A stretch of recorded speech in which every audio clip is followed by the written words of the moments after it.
Hello বন্ধুরা, আপনারা যে নদীটি এখন দেখছেন এটি হুগলি নদী। বন্ধুরা, এই নদীটির নাম আপনারা বা আমি অনেক শুনেছি, কিন্তু কোনোদিন ভাবতে পারিনি এই নদীটি এত সৌন্দর্য হবে। চারিদিকে গাছপালা, ঘর বাড়ি এবং নদীতে বড় বড় জাহাজ নিয়ে অ্যাকচুয়ালি নদীটা এত সুন্দর লাগছে যে আপনাদের হয়তো বলে বোঝাতে পারবো না। বন্ধুরা, প্রত্যেকটা নদীর সৌন্দর্য তার প্রাকৃতিক পরিকাঠামো দিয়ে গড়ে ওঠে। যেমন সুন্দরবনের নদীর সৌন্দর্য বিভিন্ন ধরনের দ্বীপ, গাছপালা, পশু পাখি, মাছ কাঁকড়া দিয়ে গড়ে ওঠে। তেমন এই নদীর সৌন্দর্যের বৈশিষ্ট্য একটু আলাদা। চারিদিকে ঘর, বড় বড় গাছপালা এবং বড় বড় জাহাজ নিয়ে এই নদীটির সৌন্দর্য।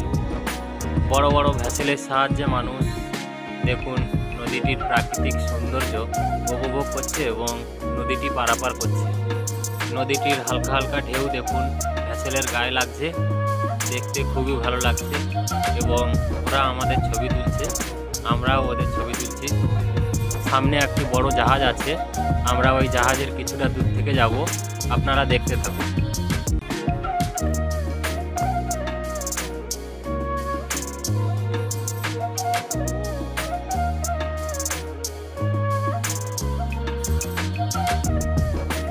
বন্ধুরা, আমরা জাহাজের কাছাকাছি চলে এসেছি।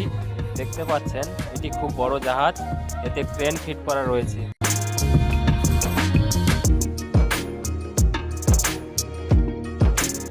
এই যে জাহাজটি আপনারা দেখতে পাচ্ছেন, এই জাহাজটিতে কয়লার ছাই, বেশিরভাগ জাহাজগুলিতে কয়লার ছাই লোডিং করা হয়।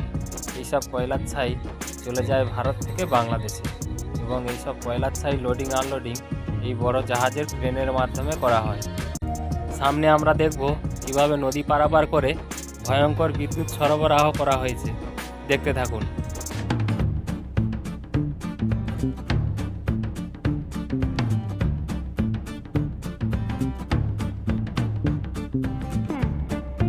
দেখতে পাচ্ছেন বন্ধুরা, নদীর দু সাইডে দুটি বড় বড় টাওয়ার খাড়া করা হয়েছে।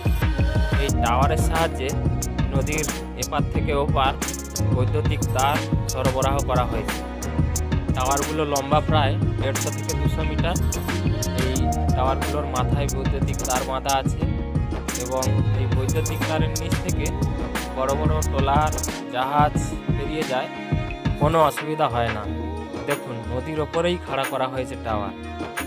এত বড় বড় ঝড় হয়ে গেল, বুলবুল, আমফান, ইয়াস, ফণি এবং রিসেন্টলি রেমাল, এই ঝড়েও এইসব টাওয়ারের কোনো রকম ক্ষতি হয়নি।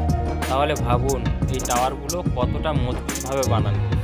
আমি অনেক দূর থেকে জুম করে টাওয়ারগুলো দেখাচ্ছি, তাই এই টাওয়ারের মাথায় যে বৈদ্যুতিক তারগুলো দেখা যাচ্ছে না। বন্ধুরা, দৃশ্যটি আপনাদের কেমন লাগলো জানাতে ভুলবেন না।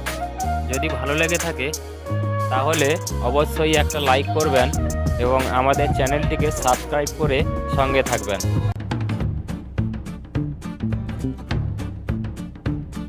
আজ এই পর্যন্ত, দেখা হবে পরের ভিডিওতে। ধন্যবাদ।